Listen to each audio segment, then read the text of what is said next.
That ivory tower's looking tattered and tired round the eyes. Ain't getting much sleep at night. My daddy told me politicians never learn the golden rule. Do unto others as you'd have them do to you. But you go round and around it, you go over and under, I go through. You break my legs, then make me walk. You seal my lips and then demand I talk. You blind my eyes, then ask me if you like what you drew. Yeah, you do.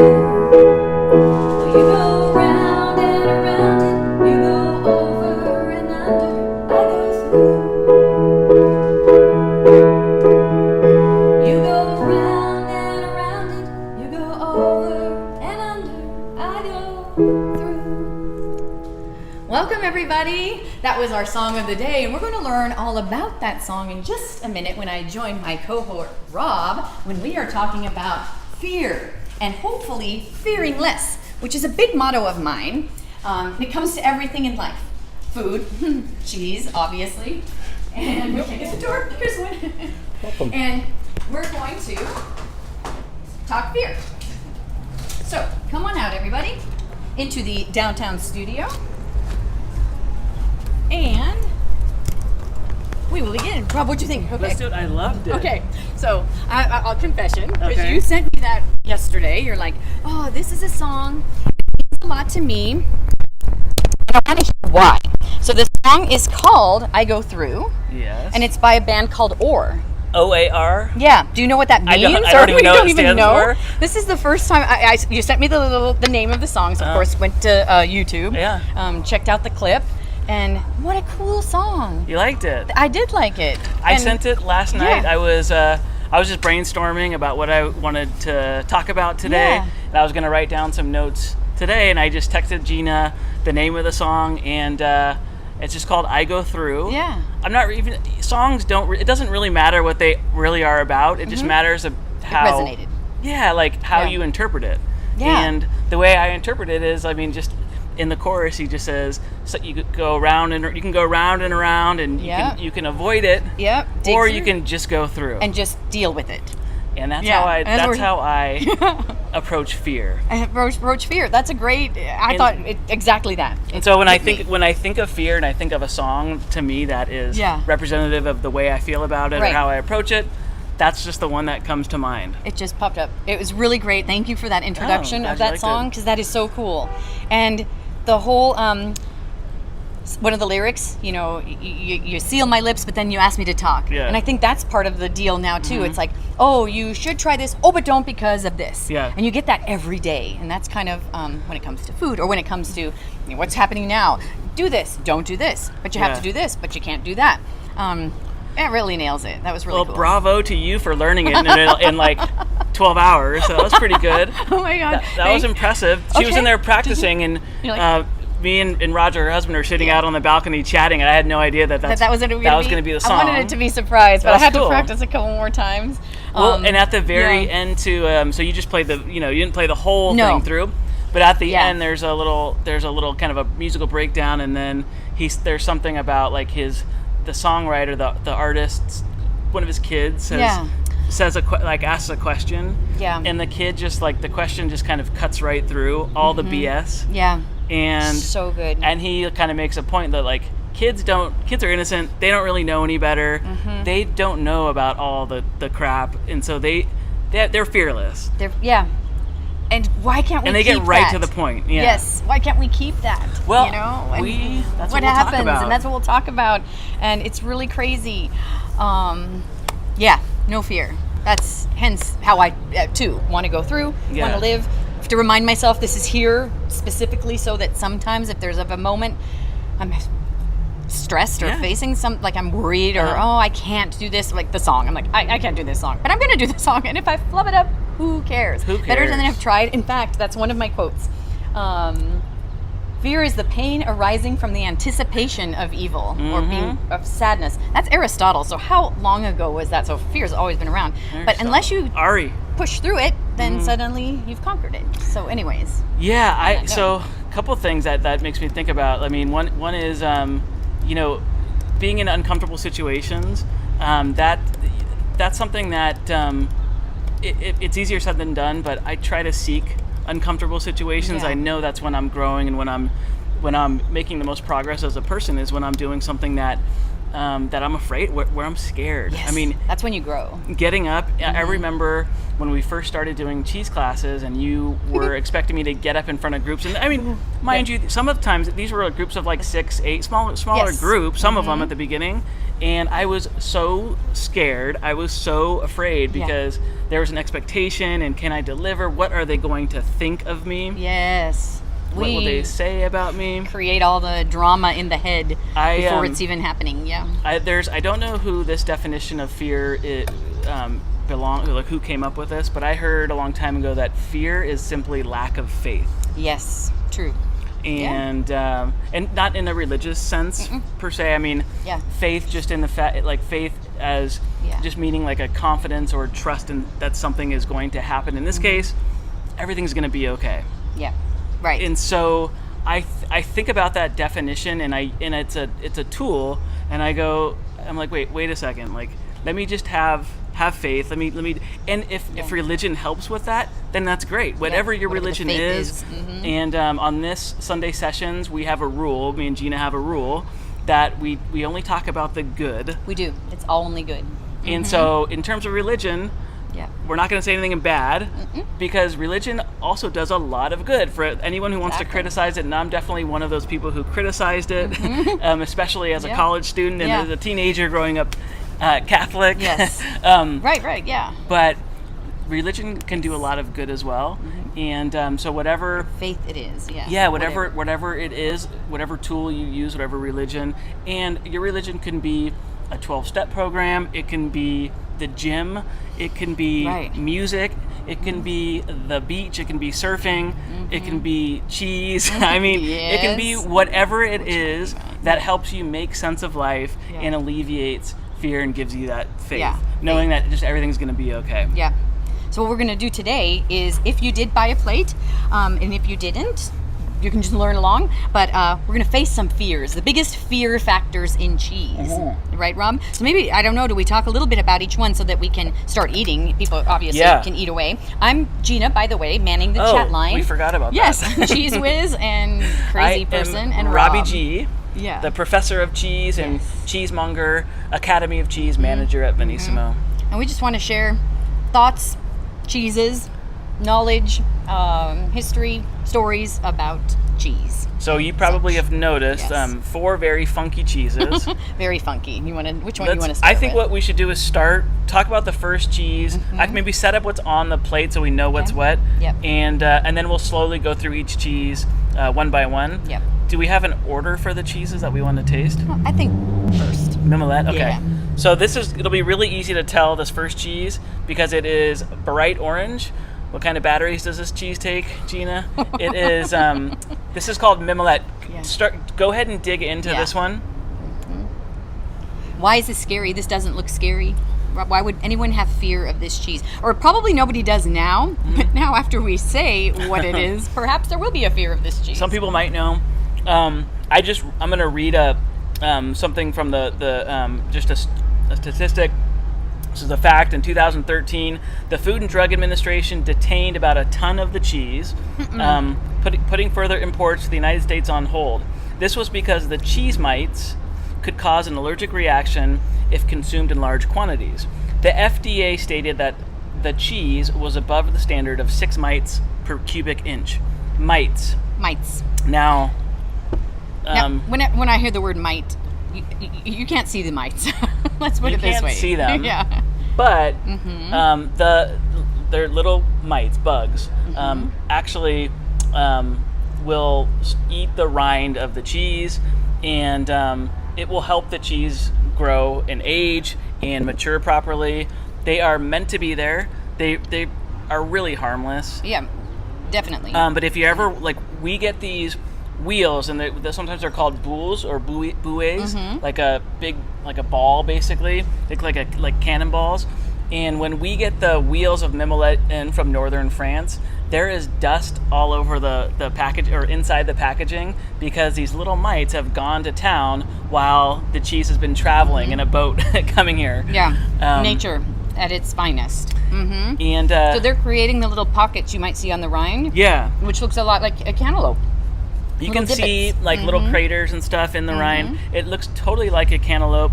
The flavor, not the flavor, but the color, of course, is not natural. That's not the color that milk comes out of an animal. This is cow's milk, by the way.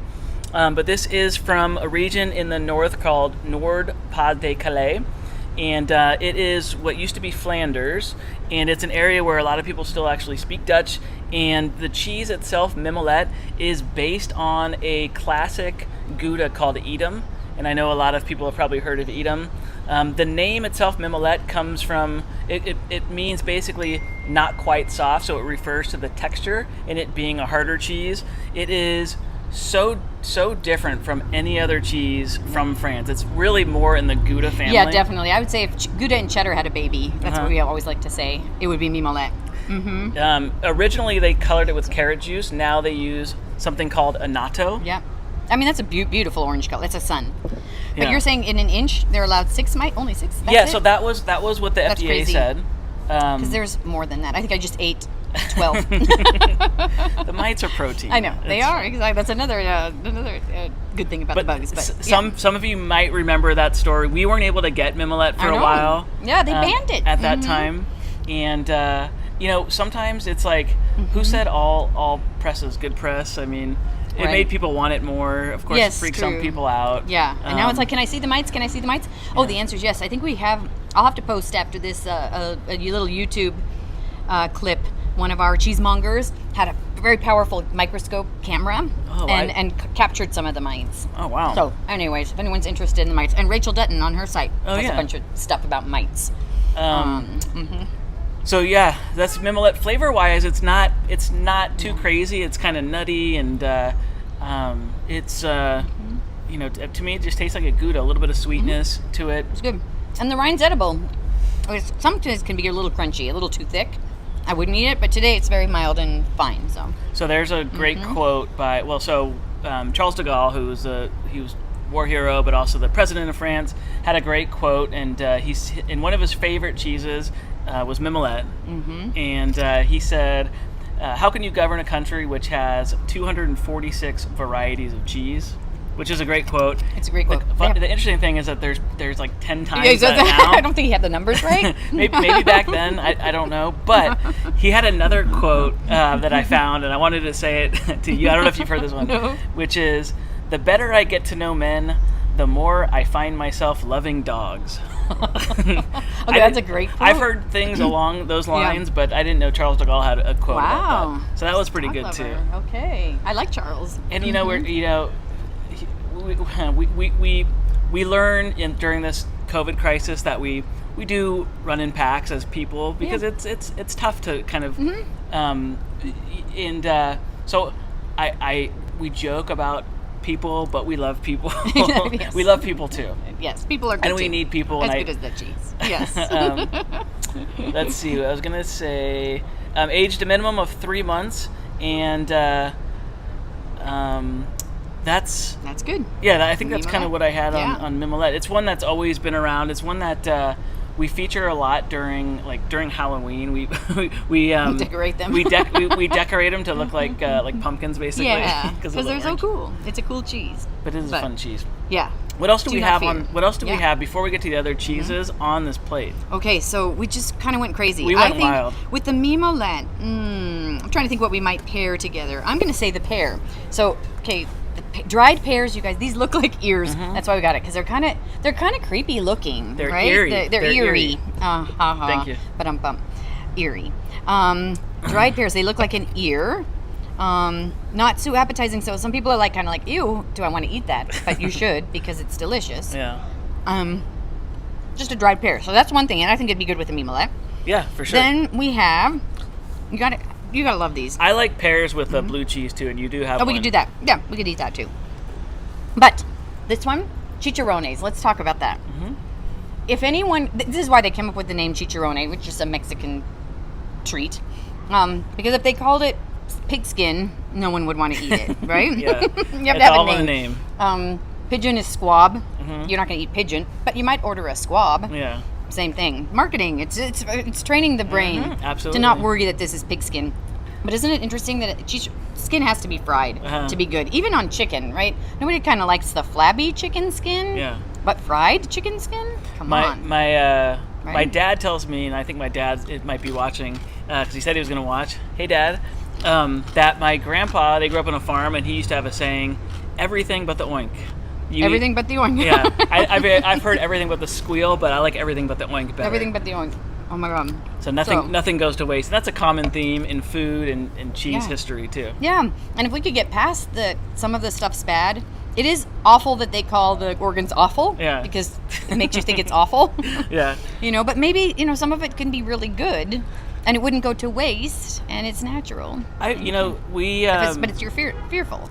Yeah, we're fearful, but I think some of that sometimes fear will alleviate too if it's necessary. I mean, back in the day, we needed every bit of the pig and every bit of the whatever animal. Yeah. And so that's the reason why nothing went to waste, because food was so hard to come by, and so that's another fear factor is if you're really hungry, you're which is how the oyster must have been discovered. I would think. Somebody was very, very, very hungry to crack open an oyster and decide that you can eat that. Or a sea urchin. Yeah. Okay, tell you a story. We did we'd like to do educational cooking experimentation with a group of friends. And somebody got, live urchins, set them on the counter, and I didn't realize this. I knew that they're fresh, but you've seen the urchin, right? Yeah, they look like round, like a porcupine, and it's spiny and everything. Sat it on the counter, and it started moving, kind of rolling across the counter. Oh, yeah. And then, of course, you just, crack them open to eat it, because you got to eat those fresh.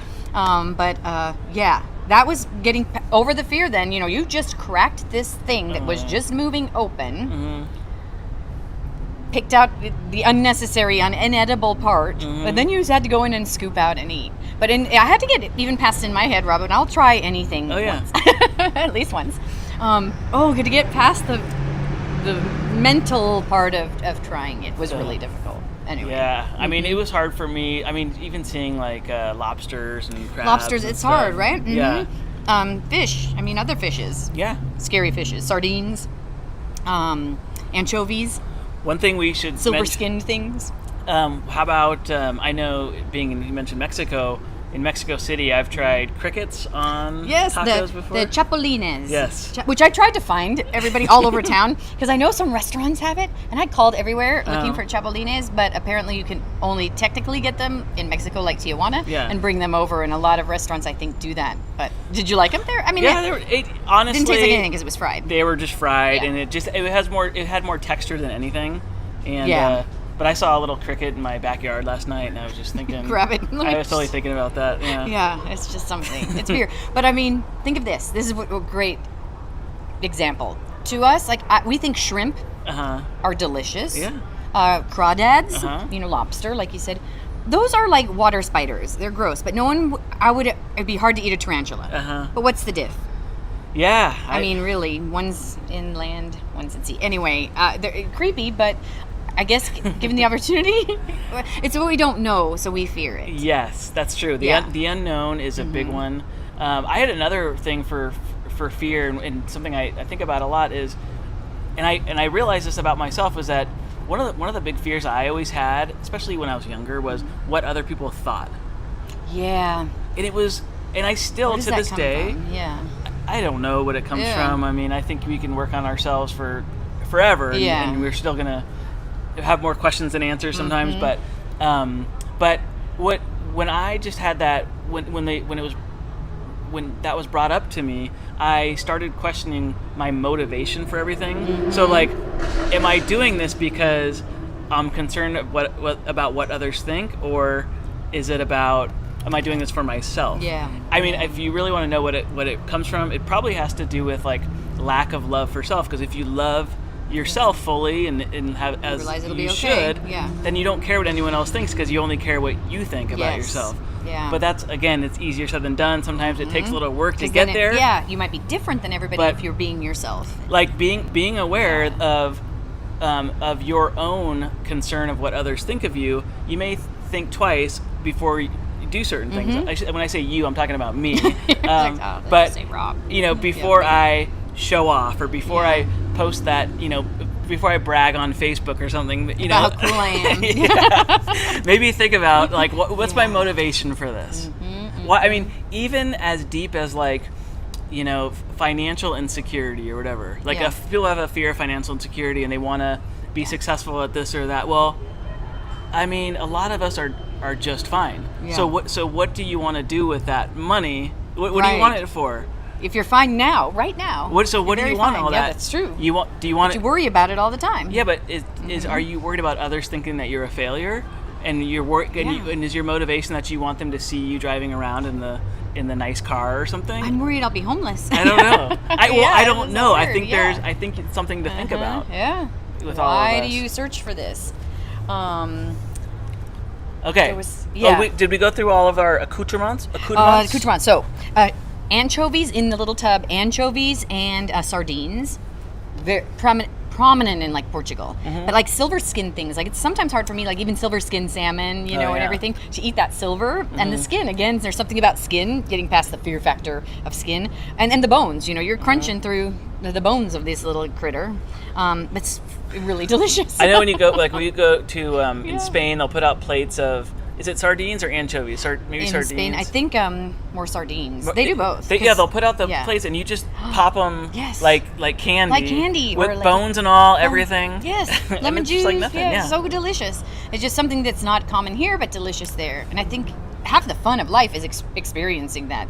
Well, and also Something, because right? everybody Trying says that you cannot, under any circumstances, put cheese and fish Seafood together. Wrong. Who cares what Who people cares? think? Yeah, again, it goes back to, do you like it? Then you Just should go have for it. Try Yeah. it. Why not? Try it once. Try it once. Always. That's going to be our motto. Who cares what they say? Who cares? Tamarind. So I wish we had got like fresh tamarind fruit when Yeah. we were in Vietnam, and that's a gnarly looking fudgy brown fruit. But this one comes just from Mexico. So tamarind. So that's sweet and sour, but it's really kind of a funky taste. A funky fruit. So I'm hoping I could have found durian. That was another thing I was looking for. Everyone's heard of the durian fruit. Yeah. It smells like death, apparently. I guess the only death I've ever smelled was like a rat in the wall, type of thing, But the fruit itself, my understanding, not so horrific, just like a lot of cheeses. Yeah. Limburger stinks, right? But then you eat it and it's kind of just fine. Well, It's good. should I say this or should I not? Okay. Is it positive? Then you can. It's positive. It's just kind of gross. Okay. But washed rind cheeses, Yes. stinky cheeses, Yes. like Limburger, they have the same bacteria as dead skin cells. That's really weird. Yeah. And so there's a reason why the smell is reminiscent of dirty gym socks. Bacteria. It's the same bacteria. Which brings me to our washed rind that we have on there. Yeah. And so when we That's crazy, yeah. When we say It's stinky natural. cheese, I mean it's totally natural. And Limburger, and there's a whole family that are more soft, and Limburger is one of those. But they can also be more aged and firmer cheeses. And so the next one that we have on the plate is the Tete de Moine, Yep. and it looks like this. It's kind of firmer. It has a natural kind of crusty looking rind, but it is washed. It is washed. And smell it. Oh yeah, it's stinky. Yeah, it is like dirty socks. Only cheese, again, can Yeah. have these terms and have it be delicious. Well, good. It's really good, yeah. But to get past the fact that it's a bacteria on the outside, too many times I'll see people throw away and not eat then what's on the rind. And, oh no, for heaven's sake, try it, because again, it's natural, it's good. It's all that good gut, the good gut bacteria that helps the gut, like Absolutely. yogurt has the cultures. Yep. The cheese, this is helpful. This is what makes cheese good. So we picked this for a couple of reasons. One, because it is in that washed rind stinky cheese category. It's an Alpine style cheese. It's from Bern, Switzerland, and it's one of those cheeses that was originally made in a monastery. It was probably first made 8 centuries ago, maybe 1,000 years ago, somewhere in that range. But the cheese itself is built in it's a cylinder, and there's a tool called a gerol, and it's the tool that shaves the top of the cylinder off. Yeah, so it shaves the rind off, Mm-hmm. and then it twirls, and you can make it into little thin, like kind of floury. Yeah, they call them rosettes. They call them rosettes, and they're gorgeous on a cheese plate. I highly recommend it if you get the chance to try it. But so when you cut the top of this cylinder off, it looks like a bald head. And so the name Tete de Moine means monk's head, head of the monk. Head of the monk. And So you're eating monk's head. so you're eating a monk's head. And that just reminds me of in Indiana Jones. Remember when they ate monkey brain? They cut the... Ew. Do you remember that? No. Go back and watch it. Those are Should I great do films, that? by the way. I can eat sweetbread. Yeah. Oh, sweetbread. There you go. Which is another. I talk about euphemism. Yeah. Like there's one, if anything. Sweetbread. And Rocky It's Mountain not oysters. sweet. Yeah, It's not right. sweet, and it's not bread. It's neither of the two. Why do they call Who it that? invented that name? That's going to be a whole nother. We got to look it up. If anybody out there knows how sweetbreads got named, but they're delicious. But what about crawdads? When you're like the true people will suck the Oh yeah. gunk out of the head of a crawdad, Oh yeah. and that's scary. Absolutely. It's a little bug, water bug. That's a good way to put it. It's a It's a bottom water- dweller. Yeah. But it's kind of delicious. You got to try it once. It wasn't my favorite. Yeah. I wouldn't sit there and do it all day. I know, like catfish are similar. Like, I mean, it's not a catfish. they're kind of bottom feeders, and I know, some people look down on it, but whatever. I mean, they're Yeah. delicious, and when in Rome or when in New Orleans, When in New got- Orleans, try it. Yeah. When in Rome, every place has their something to try when you're there. Sure. You got to try it. I was thinking, too, in regard to the Tete de Moine, the history, cheese history is intertwined a lot with religious history, and these monks were there, and you talk about faith. They were there 800 years ago when this cheese was made.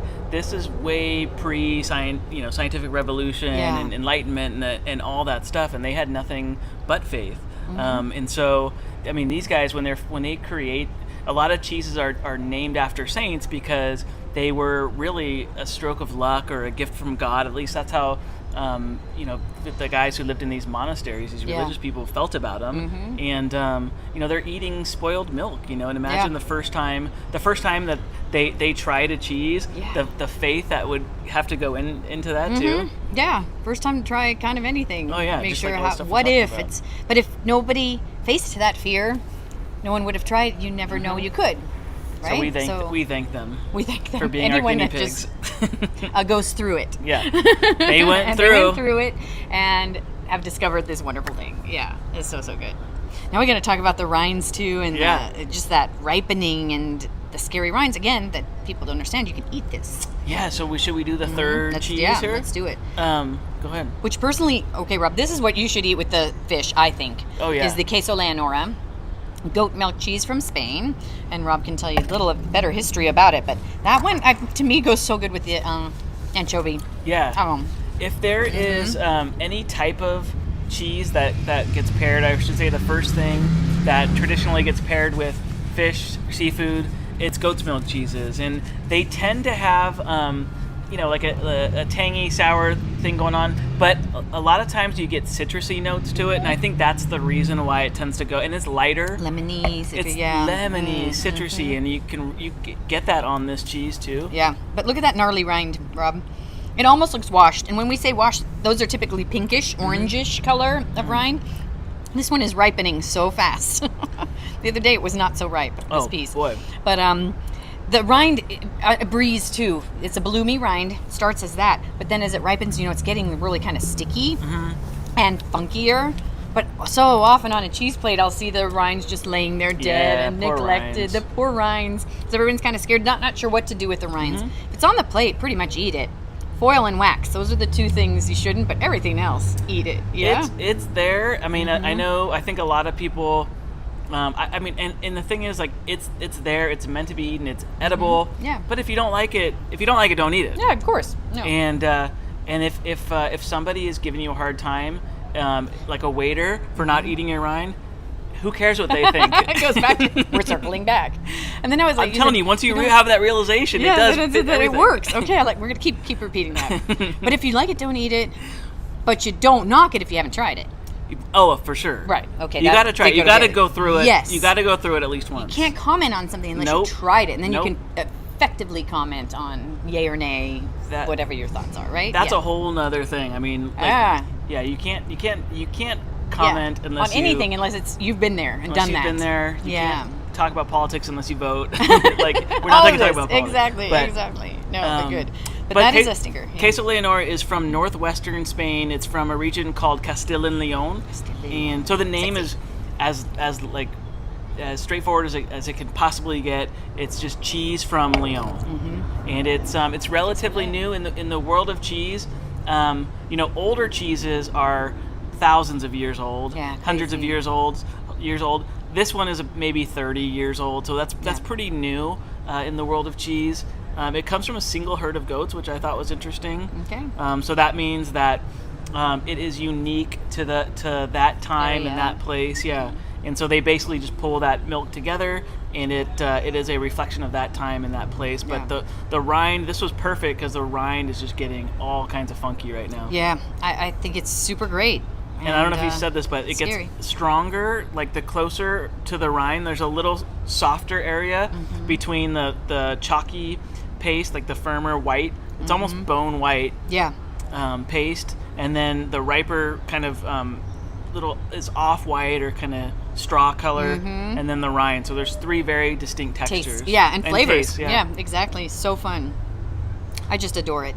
Yeah, that's a good one. So that gave us... And sometimes it gets even yellowy on the rind. And if you see that, again, that's just another bacteria. That's another mold. But it's completely fine. Yeah, something to try. I mean, we've seen colors in cheeses that are like, they're off colors. Like I've seen like weird yellowish and even pink. With pink, you can sometimes be afraid of. Pink, you can sometimes be afraid of, but it's very, very, very rare. Yeah. But for us, when we cut them open, and if we can smell them, and we can just tell by the smell that it's okay. Just like milk, you can tell when milk that's not okay anymore. Yeah, you can tell with the cheese. The good stink and the bad stink. You can on the cheese. Trust yourself. Trust. If you smell something that is kind of like chemically. Windexy, ammonia. Then that's past its prime. Then that can go. Okay, we've got our first comment, and this is from Jessie. Was nervous about trying the sardines and the cheese, but something good. So yay! Yeah, Face the fear of the cheese and the fish and the cheese. So yeah, trying something new. That's just awesome. Good. Nice. Yay! Well done. I was thinking too. Cheeses in food are good. They help with fear because they're comforting, and we talked about this last time too. Yeah. But mentally, of course, you have to, within reason, just like anything. Yeah, but it is. There's an excitement of facing that fear, Robin, like an exhilaration, especially in food. Just going to go to food because it's one of my favorite things. But Japan, at one of those sushi bars where it's just the sushi chefs bringing you what they've got, right? Omakase. And oh my goddy, oh wow, out comes this little bowl, and it's just baby, like little white baby fishes, teeny, but you could see the little eyes, and there's hundreds of them in this little bowl. Yeah. But I mean, when in Tokyo, and you've got to try it, and it's, I blame Disney for, making animals so real that you're like, oh, I can't eat the baby fish, that's Nemo, or that is this thing. But in Japan, that's just completely common. It's not weird, gross, anything. So you got to try it. But it was kind of scary to do. Eel, another one. We had so much eel and random eel. Eel's funky. But wow, how exciting once we had tried it. It was like, that's amazing. It's just an exhilaration. I didn't have sushi until I was an adult, and I remember just thinking, were you scared? A little bit. Yeah. But can we get sick? Yeah, I mean, or even like beef tartare, like having beef tartare, raw chopped beef. That weirded me out the first time I did it. But back to seafood, I know the first time I was in a restaurant and they brought the fish out with the head and the eyeballs, and I was like, oh, come on, really? Do I have to see that? But we go on these trips, and we do have to see. We do look at some gnarly stuff. Like when we go to see these prosciutto and meat makers, and we see the pigs. Yeah, you see the animals, and it's part of the education, and it's like but they said, it's not comfortable. Not comfortable at all. But then it gives you an understanding where it comes from. It's not in a plastic package. Yep. You have to see it to know it. Yeah, and then you appreciate, I think, it more. You do, and you just have a better understanding of what the whole process, and it's. I mean, that's why we started doing farm tours and trips, because to educate. Absolutely. And don't you think the more you know, though, the more that you can't hate something that you know. Yeah. It's what you don't know that's it's most fearful, right? A person. I don't know who them. Yeah. And so then automatically you go to they could be bad. Instead of, oh my God, 99% of the chance there could be really good. Until it touches you or it affects you. Until it touches you that one time. And So you know somebody. But are you going to not meet people because of that fear of that one time? The 99 people you could get to know? Here's this discussion. Yeah, I hope not. I hope that's not still happening. I don't know. Carol Alley likes the sardines. The fish is getting surprisingly good votes. Nice. Yay, we're going to turn the tide of fish and fish and cheese, fish and chips, fish and cheese. Yeah. Chips. Another, why do the British call French fries chips? Yeah, I don't know. Come on. They probably say, why do we? I don't know. Digress. All right, next cheese. This one, RobbyG. Cambozola Black. This is why it is called Cambozola Black. Yeah. The rind on it is black because aging in a cave. Yeah. So from Bavaria, southern Germany. Yeah. So there's Cambozola is a cheese that it's made by a few different producers. There's factory versions. Yeah, exactly. And this is from a more artisan producer called Champignon. They're the guys that we buy from, and they have a few different versions. The cheese itself is a hybrid. It's a mix of two cheeses that I'm sure a lot of you have heard of, Camembert and Gorgonzola. Cambozola. So you have a really creamy French cheese from Normandy and a blue cheese from northern Italy, from Lombardy. And they're blended into this double or maybe triple cream. Yeah. Blue cheese, mild for a blue cheese, but this cheesemaker makes a few versions. They have the regular version, which has a white bloomy rind like a brie, and then they have this black label, and they inject the mold with a different, or they inject the rind with a different mold, and it gives it this kind of grayish or black color. Yeah, it's almost like a shirt. I mean, it is kind of a thicker rind, and texturally, it's really interesting, but it's good. And if there were two types of cheeses that people say they love or hate, I would say goat cheese, like the Queso Leonora, and blue cheese. Yeah, I get so sad about ask, is there something that you would not want on your tray? It's no blue. Yeah. Have you tried it? Do we know? It could be really good. Go through the blue. Go through the blue. Oh, that's a good theme. Write that down. Through the blue. Go through the blue. I think that the blue would also be good with the fish. Again, back to the fish. I think it's going to be great with the tamarind, the pear, the sweet again. But maybe the papara pepper we skipped. I forgot about this beautiful little Basque region of Spain pepper. Yeah, I love those kind of savory and pickled items. Pickled items great. With cheese. I love the balance. I mean, you've got crunchy, you've got sweet, and then you've got kind of sour, savory. Isn't it the truth, Rob? You could anyone get your cheese that you like, and a new one. Every time you go, get one that you've never tried. And then raid your kitchen pantry and the refrigerator door. Because everybody's refrigerator door has jars of everything, right? And then just put all those little jars on your tray and start experimenting around. Yeah. Because you can't go wrong, even though it's salty. You're like, I can't put this vinegary thing with this sweet pickle thing. Yes, you can. Sure you can. Yeah, and then you might find a new love. Like we see, oh my word, so delicious, loving the sardines and the stuff and the cheese. Might learn some new, wonderful trick. Yeah. What the Cambozola is a good one for if you're not sure about blues too. It's a good starter. Yeah, it's a starter because it's so creamy. Like you said, it's very mild. And I don't know if I mentioned it's from German. It's from Germany, but it's from Bavaria.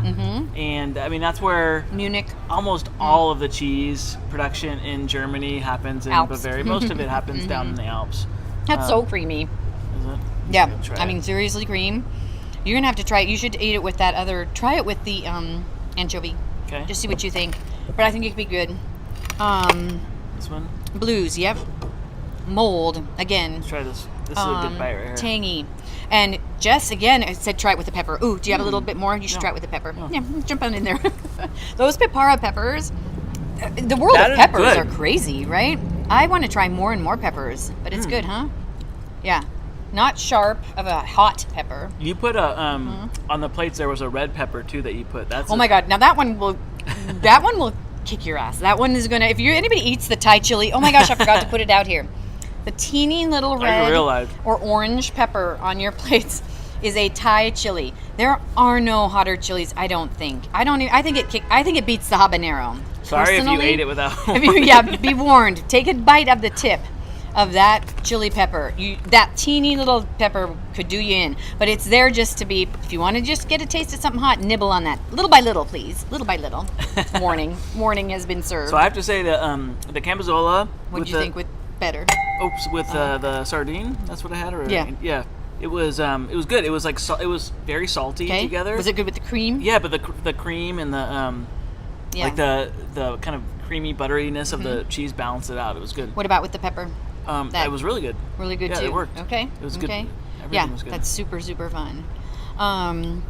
Yeah, I am thinking, Rob, that we'll go back to the whole fear of stuff and back mostly to foods, and trying it and not visualizing the worst about it or worrying about what's in it so much. Like, is it because we have too much information out there now? I think there is. Now it's scaring everyone away. Yeah. You have how many calories, how many trans fats, how many this and that. And it's like, oh my, can't we just enjoy the pleasure of food, whatever that is, you know, and not. I kind of think that we're in a phase of almost too much information. That's why we have so much fear. Yeah.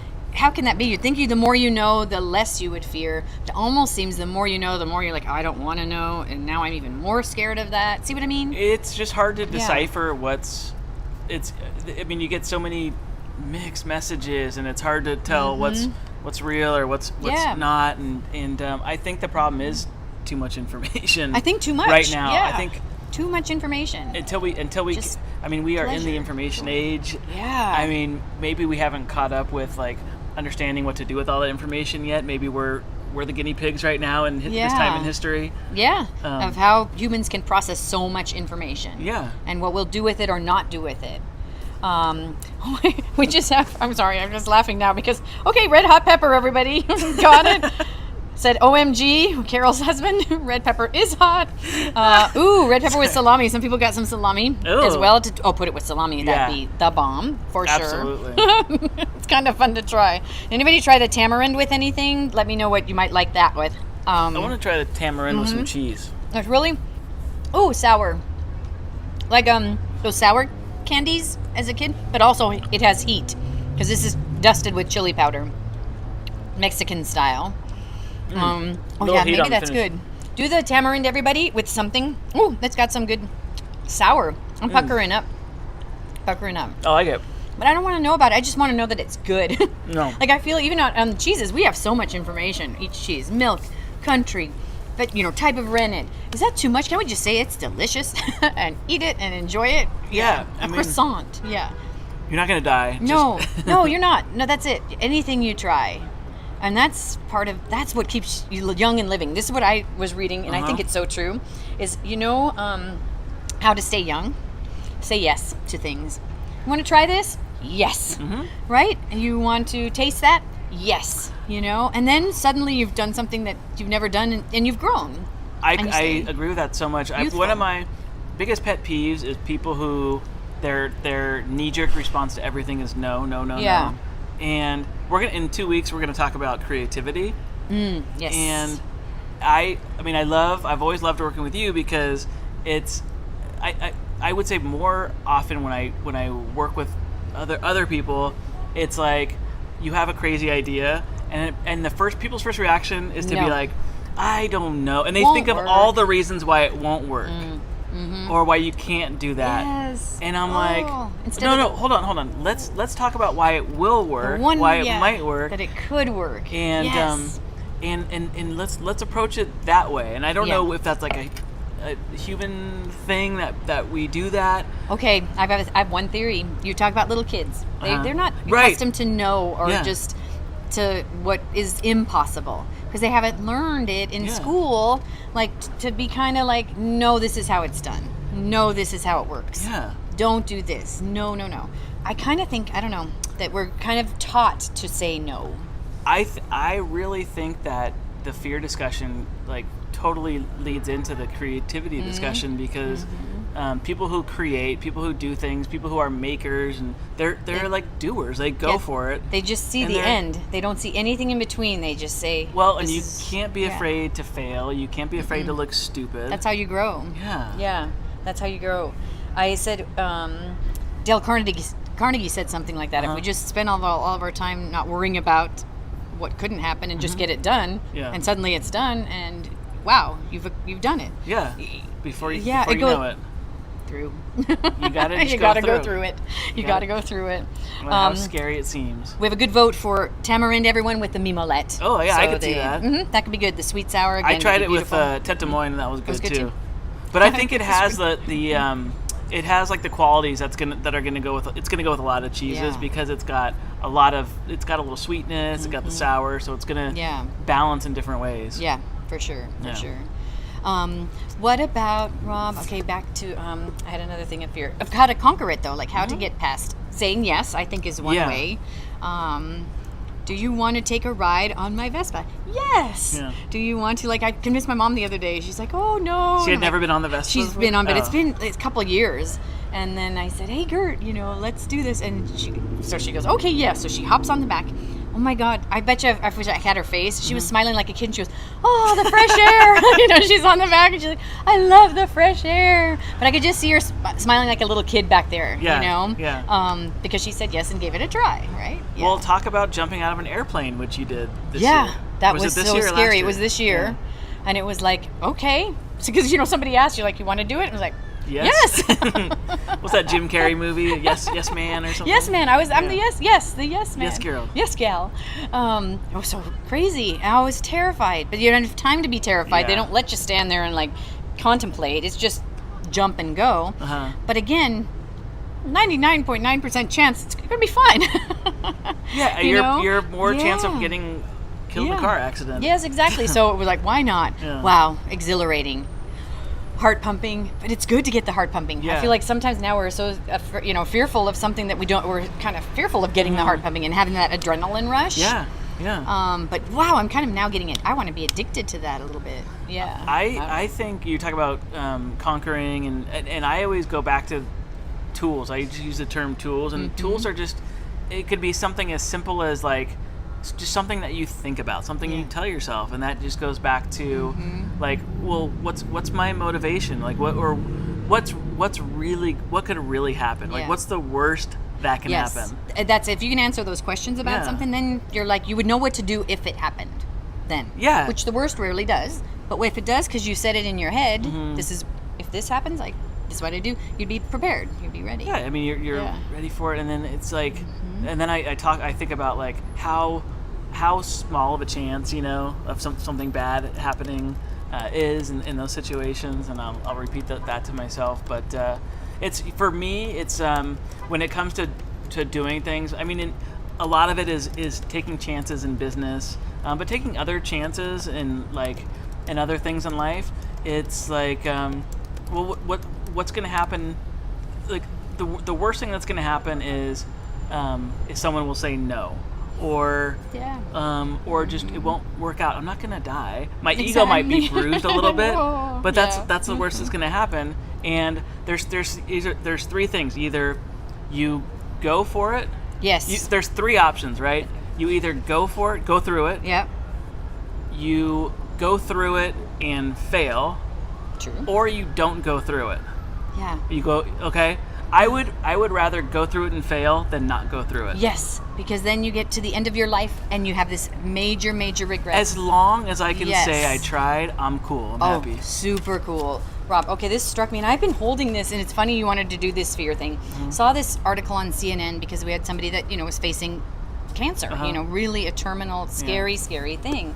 So this was a cancer survivor, and she posted her whole story on CNN about Erica Zack is her name, and she battled cancer and was doing all good, and then the liver starts failing, and then it's just like, this is it. Yeah. What does she say, you know, at the end? She's like, when I say I daydream a lot, it's, I wish I never took a moment for granted, and this one just sticks with me. I wish I had done all the things I was always scared to do.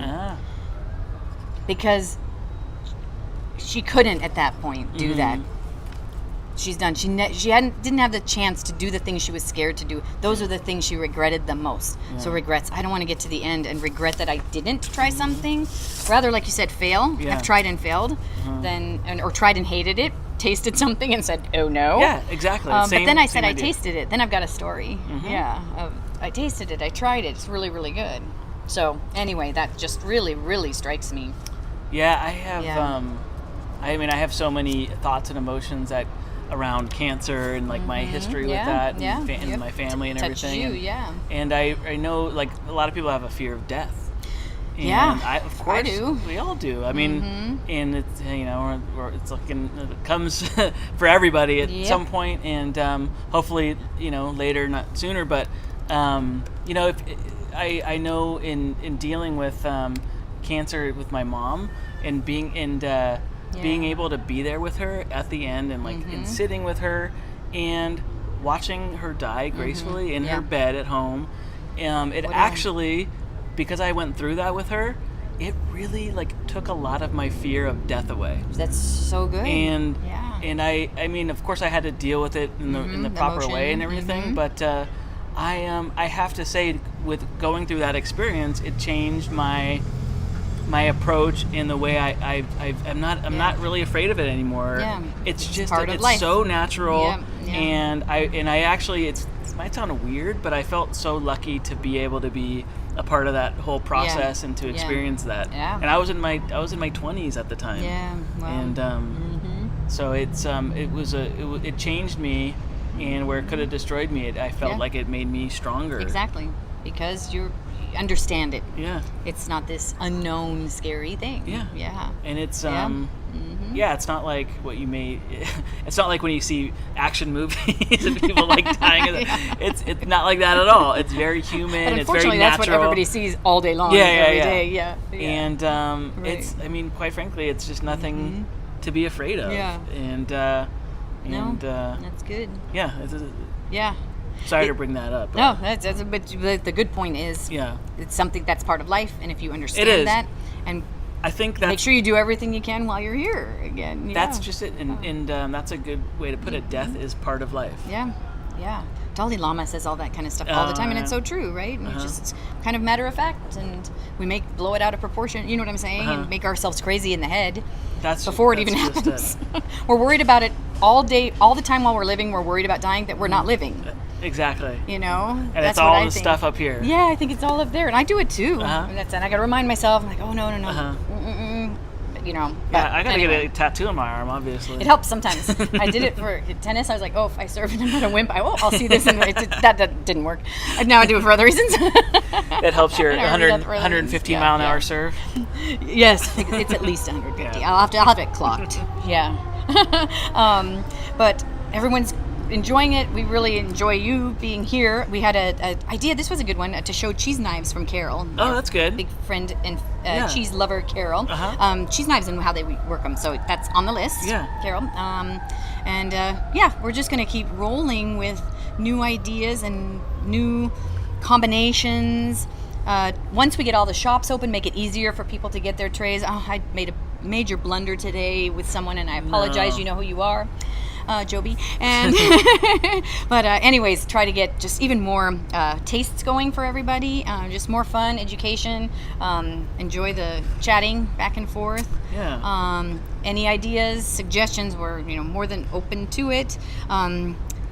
We do our Wino Wednesdays, so that's going to be the next thing in a couple weeks. Rieslings, But then the next Sunday session, like Rob said, is we talked about being fearful and now creating things. Creation will be the innovation. Next thing.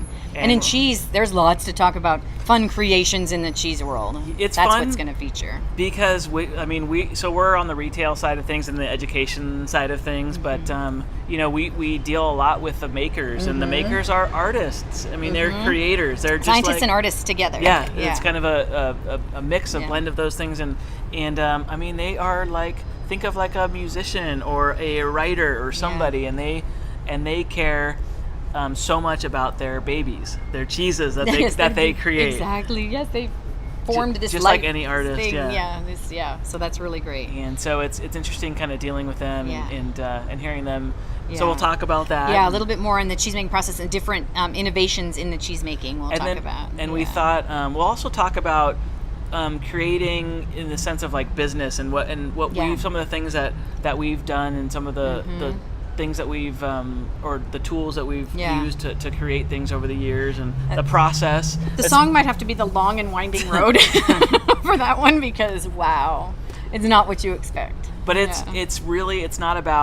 actually not about, speaking of the Dalai Lama, it's not about the end, it's about like the process. Yes, the journey, the that journey they always say. And it's really 100% about the process, and I think we'll talk about how that kind of drives both of us in life. So beyond cheese and work, I mean, I